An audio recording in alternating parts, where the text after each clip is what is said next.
Hey everyone, and welcome back. Today we're going to be doing something slightly different. We're going to be cooking some baby back ribs on our Weber Smokey Mountain. This is pretty much a go-to for us whenever we've got ribs in the freezer and it's a nice weekend, we can get out and use a smoker. We get these chucked on, serve them with some fries, a bit of salad, and it's a lovely meal.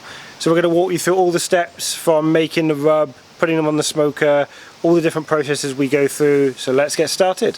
So the first thing we're going to do is get the Smokey Mountain up to temperature. We've just got some barbecue briquettes that we've just put in there. At the moment there's nothing in there, none of the grills are in there, but we've just got a nice build up of temperature. Just got to get it up to that smoke range. Nice bit of smoke in there at the moment, just straight down to the coals. We do have the water bath in there, but at the moment there's no water in there, so we're going to get that up to about 110 degrees, ready for the ribs. So just using the minion method, just got that set in the bottom, used a Weber chimney starter to get that going, probably about 30 to 40 minutes to get that up to the right temperature, and in the meantime we'll go and prepare the ribs, ready to put them in. It's always good just to have your bag of charcoal just at the side, just in case you do need to put any more in. You can put that in throughout the smoke. If you can, start it in a Weber chimney starter before you put it in, just so it burns off any sort of residual lighter fluids or anything like that on the briquettes. If you can, try and avoid using any pre-soaked briquettes or charcoal. You don't want that acrid smoke to get onto the meat, so if you can, just use natural briquettes. We're just using this bag here, put them on, chimney starter, natural fire lighter, and then we'll get up to temperature. So the ribs that we're going to be using today are these pork loin ribs from Sherwood Foods. Ordered these online earlier in the week, along with a few other bits and pieces of meat, which we'll be cooking in the next couple of weeks, and we'll bring you along with our journey cooking those. But these are a really nice fatty pork loin rib, vacuum sealed, as you can see all the ribs down the back down here. Nicely trimmed, do have a little bit of clean up just to do on here, but we'll get those out of the packet in a second. So these do come frozen from Sherwood Foods. You can put them in your freezer, or you can, like these ones, we just defrosted these up ready, had them in the fridge, so they're ready to go. Obviously if they are in the freezer, you do need to let them fully defrost before you start cooking them, so just factor that into your cooking. What we do really like about these is it does show you on the label just here, if you can see that it shows you the slaughter date and when you've got to use them by. So these are just under a kilo of ribs, just enough for 2 people. So let's get making the rub. There's many other places you can buy these ribs, of course. We have bought them from Costco in the past, but just while we're in lockdown we managed to get these mail order sent to us. We've also got some nice American cuts of beef. We've got some beef rib, got some nice big juicy steaks, which we'll be hopefully cooking in the pizza oven. So there are many places to get these in the UK, you just got to keep an eye out for them and pick them up when you can. So the rub that we're going to be using today, slightly different on our normal rub. Just been out to Aldi shopping and we found these barbecue supreme mixes. They've got jalapeno, garlic, chili and mustard in them. So we're going to grind these up, make them a little bit finer, and then mix them with some brown sugar, get a nice coating on those ribs, and then get them in the smoker for about 4.5 hours.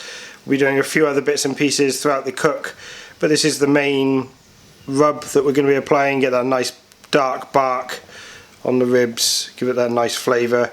Obviously there's many other different rubs, sauces, everything that you can put on top of ribs, but this is just something we're going to try out today. So the first job that we've got to do is we've just patted these off with a bit of kitchen towel, just got rid of a little bit of the moisture on them, just to try and dry them out as much as possible. But the first job that we've got to do now is just try and get rid of some of this excess sort of sinew on them. These are pretty clean. Some of the ribs that we've had in the past have got a little bit more on them, but we're just going to take that little bit of sinew off, just so that they tenderize up nicely when they're in the smoker. You can leave this on, but it just does get a little bit chewy. So to get it off, we're just going to get a knife in under there, and then hopefully that will just pull back nicely.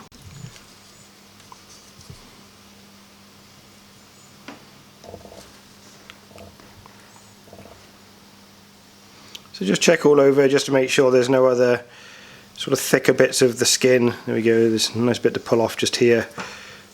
Once you do get it, you can just pull it out.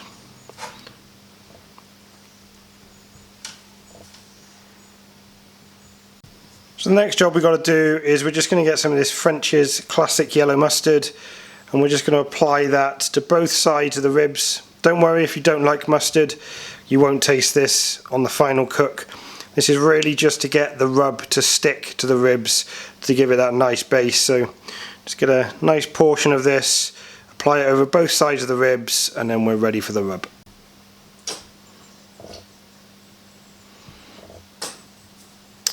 So a nice healthy amount of the rub there.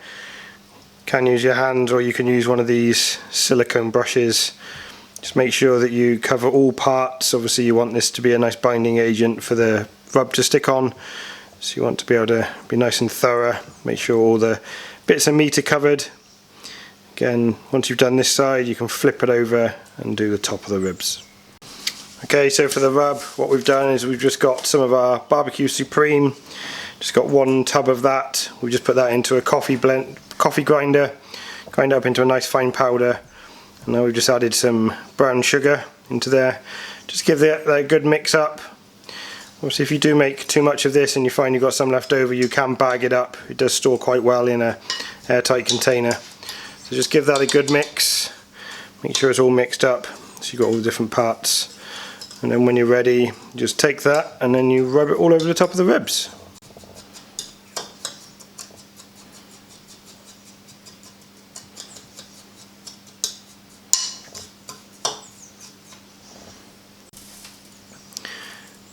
This bit is probably best to use your hands, just so that you get a nice covering. You can really rub that into the meat.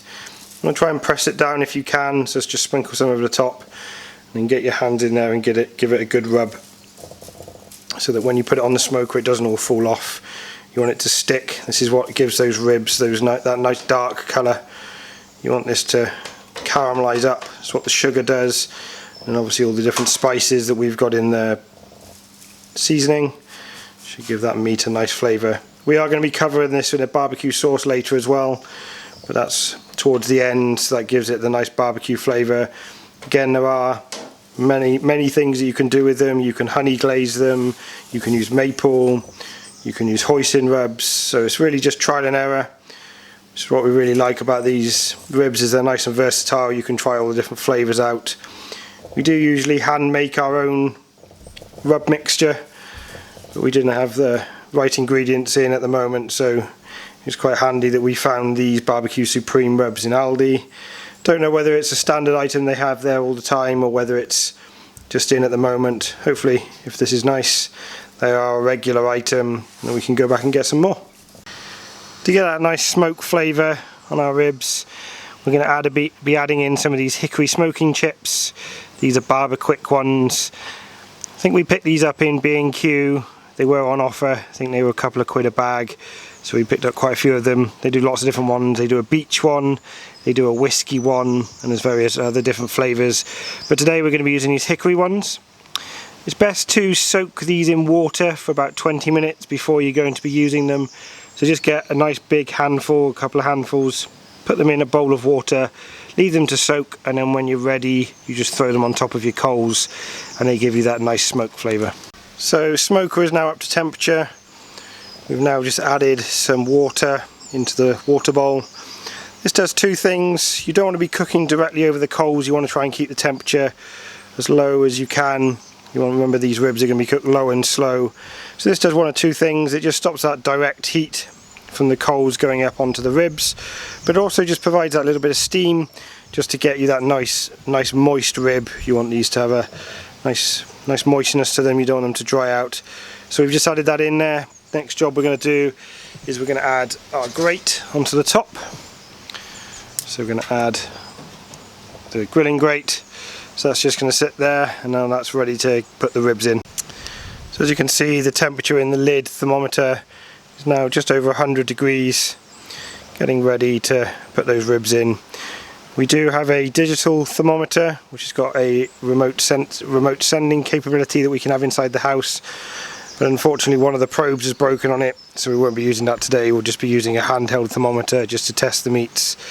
It's quite good with the ribs, is you can usually just look at the meat to see whether it's ready. We're going to be leaving them in there for about 4.5 hours in total. But because we've cooked these a few times, we can kind of gauge when they're done. So I think we're now ready to get the ribs in. So the ribs are now all ready to go in. They've got that nice coating on the top. So we're just going to go and lay those over on the grilling grate. So there we go, the ribs are now on the grilling grate. We put the meat side down. As we've got nothing else cooking in here today, they can take up that full top rack. If we are cooking for more people or putting more items in, we normally coil these up, use some skewers to put through them and stand them up. But this is the only thing we're cooking in there today, so we're just going to leave those to get on and cook. So we're going to put the lid on, and the initial phase is going to be for about 2.5 hours. We want that nice bark to build up, so then when we come, we're going to come and wrap them later, put them in a nice boat with some apple juice and some apple cider vinegar, and then we'll give them a nice spray. But that's it for 2.5 hours now. We'll just keep an eye on the temperature. With the Weber Smokey Mountain, to adjust the temperature, you can just close some of the air vents. So we've got one on the top, and then we've got 3 down at the bottom, which we can just control the temperature inside the smoker. We don't want it to go much above about 120 degrees. We want to be nice and low and slow to allow that meat and fats to break down. So the ribs have been on the smoker for about 2 to 3 hours now. As you can see, temperature is still within that smoke range, about 100-110 degrees. Let's have a look at them. So as you can see, we've got a nice dark colour on them, nice bit of bark. Starting to pull back off the bones a little bit. This is one of the signs they're starting to get near their done stage, is when that meat starts pulling back from those bones. So next stage is we're going to take these and we're going to wrap them in some foil. We're going to make up a mixture of apple cider vinegar and apple juice, and then we're just going to spray that over the top, put a little bit down in like a little boat, and then we're going to put them back on the grill for about another hour, just to add a bit of moisture into the ribs and just make them a little bit more tender. So what we've done is we've made a little boat out of some foil, and now we're just going to get some of the mixture, just pour it into the bottom, just so it's got like a little bit to smoke. Put a little bit over the top of the ribs, not too much because you don't want the bark to come off, and then pour a little bit more just down in the bottom of the foil, just so that when the heat goes in there, you can give that little bit of steam, a little bit more than that. Just so it sort of covers the bottom of the foil. That's enough. And then what we'll do is we'll put another piece of foil over the top, and then we'll get that back on the smoker for another hour. So there we go, we've got our parcel wrapped up. Try not to pierce any of that tin foil, as you want all of that juice to stay inside. So now we're just going to put the lid back on, keep it at the same temperature for about another 50 minutes to an hour. Remember to keep an eye on your coals. If you notice the temperature start dropping, just open the door on the side of the Smoky Mountain and you can see the coals in the bottom. We've just added a few more in, just to get that temperature up and keep it up for the next hour. Obviously it would have been good to put these in a chimney starter. It's not so bad now because we've got it wrapped up in foil and the smoke won't affect the meat as much. We're now just in the tenderizing phase, so it's not so critical. Next stage in the process is going to be doing our barbecue rub. So we're going to be using this Skeeter's original barbecue sauce. Again, we picked this up from Aldi a few days ago. Obviously you can use your favourite barbecue sauce with this, but we're going to give this one a go today. So we're going to be mixing this with the same amount of honey, so we'll probably use about 1/4 of this bottle, and then we'll use equal parts honey. Warm it up so it's all got nice and caramelized, and then we're going to rub that on top of the ribs. So we're going to take the ribs out of their foil basket, rub this on the top, put the ribs back on the barbecue for about 15 minutes, let it caramelize up, take them off, give it a second rub, another 15 minutes, and then we should all be good to go. So we've just put in here about 1/4 of the bottle of barbecue sauce, and then the same amount of honey. We're going to put that on the hob, heat that up, let it caramelize down, not get it to boiling, but get it warm enough so that we can spread that around, and then we'll go and rub it on the ribs. So give it a nice good covering of the barbecue sauce. Lather it all over. Again, having one of these silicone brushes is really good. Lots of different things. You can also use a sauce mop for this, but we do have one, but just because we're doing one rack, we already had this silicone mop out, so we're just going to use this for today. But cover both sides, so do this first side, flip the ribs over, and then we'll do the second side. As you can see, the meat's pulled back quite a bit from the edge of the bones. These are nice meaty ribs, but we've got quite a bit of meat pulled back off the edge. It's exactly what you want. Just shows how tender these ribs are going to be. So we'll give that a nice good covering. And then we're going to put it back on the smoker without the foil, so that this barbecue sauce can caramelize up nicely. Leave it on for about 15 minutes. Give it a second covering while it's on the smoker, and then we should be good to go. Right, so the ribs have been on there for about 15 minutes with the first lot of sauce on. As you can see, it's caramelized in there nicely. So now we're just going to go in while it's still on the smoker and just give it a second mop. Again, nice generous mopping over the top, just to get that nice barbecue sauce flavour. Generous with that sauce, and then we'll flip them over, and then this time we'll cook them meat side down, just so that that sauce can caramelize.